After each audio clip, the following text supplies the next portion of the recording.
Maulana Mufti Nurul Islam Dhaka. Subscribe my YouTube channel.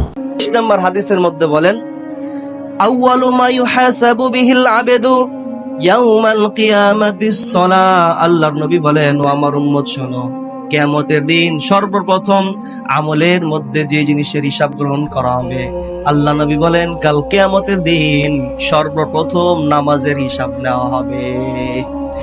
Fine সালাহাত সালাহাত Sairu আমালিহি। কোন ব্যক্তির নামাজের হিসাব যদি সঠিক হয়ে যায়, নামাজের হিসাবের মধ্যে যদি কোনো সমস্যা দেখা না দেয়, আল্লাহর নবী বলেন সালাহাত সাইরু আমালিহি, ওই বান্দার সমস্ত হিসাব, ওই বান্দার সমস্ত আমলগুলো শুদ্ধ হয়ে যাবে। বলেন সুবহানাল্লাহ।